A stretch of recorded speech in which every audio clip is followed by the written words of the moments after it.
In this exercise, we're trying to find the point on the parabola that would lie closest to the point 0, 4, all right, which is right here. So clearly, if I travel straight across, I can get to my parabola in 2 units. I could go this direction or this direction, but I think I could get there in less than 2 units, right? I can tell just by looking at my paper that somewhere, if I went, wait, no, that's not good. I can tell that just by looking. But if I went diagonally, right, something like this, that would be a shorter distance to the curve rather than that line going straight across.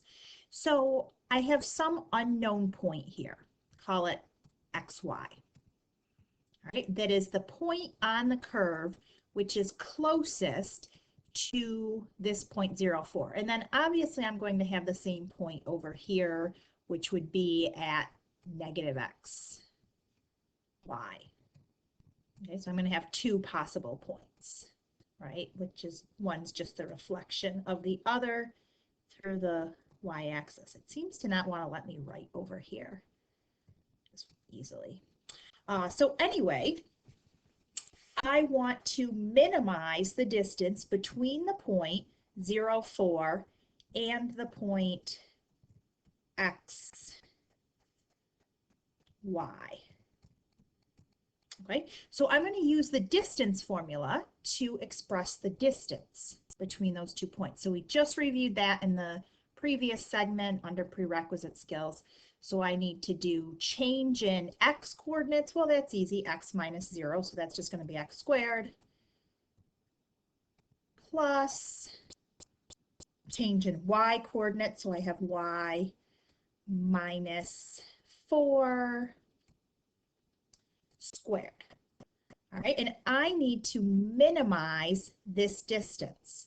So if I could find a way to graph this, right, and draw my graph and, you know, find where the function's at a minimum, right? That's what I do. Except how do I enter this into my calculator? I have too many variables, right? I need my function to be all in terms of x or all in terms of y for that to work. So what I do, and I've said this before, that if you want to be a good mathematician, you just have to be a good substituter. So what I do is say, well, gee, I need this all in terms of x, right? How could I replace this y? I don't like this y here. Well, y is equal to x squared. So I'm just going to replace something with its equal. So in doing that, I get this new equation that is x squared, right? So I have the distance as a function of x.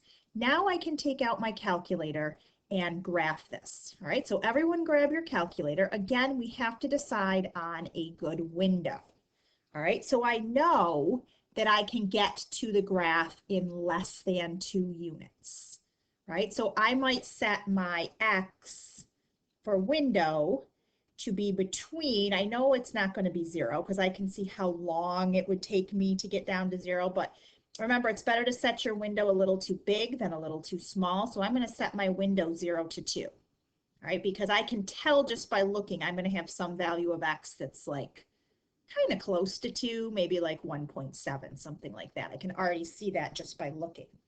So anyway, enter this into your calculator and adjust your window.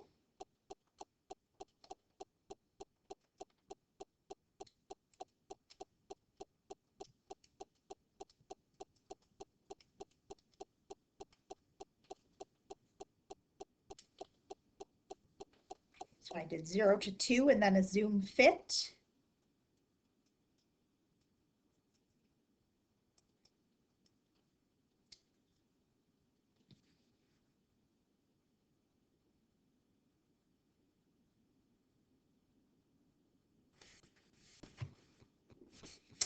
And on my screen, I see what I want way down in the corner, right? Like mine is like that. So maybe since I'm going to have a hard time getting down there to mark off. So remember when I select min, I have to mark here and mark here, right? By doing left bound, right bound. So maybe I want to change this to 3 just to give myself more space to work. I mean, that's up to you. You can probably get in that corner if you have to, but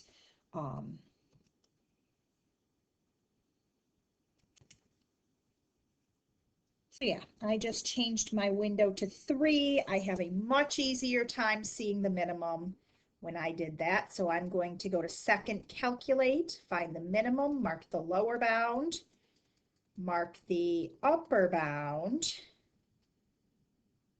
and I get x coordinate is 1.87. So I could tell it was close to 2, right? So x coordinate is 1.87. Y coordinate is 1.94. Be careful, all right? When I ask you for the point on the curve, it's tempting to say, oh, the point on the curve is 1.87 comma 1.94. That's not the case because remember what we graphed as y, right? As y, we graphed the distance. So 1.94 is actually the distance to the curve, right? And I can see I could get there in 2 units. I could tell I could make it a little bit shorter going diagonally. Can't forget about this guy too, that we could have x equals positive or negative 1.87, so plus or minus. And so to find the y on the curve, so this is the distance, and I can ask you different things in these questions. I can say, what is the minimum distance to the curve? Or I can say, what is the point on the curve? Let me go reread the question. I think I asked you for the point. Yep, find the point on the parabola. So the point would be the plus or minus 1.87, and then the way that I find the y value to that point, so the point's about right here, the way that I find the y value to that point is y is equal to x squared. All right, so I need to do 1.87 squared to get the value of y. And there's my closest point.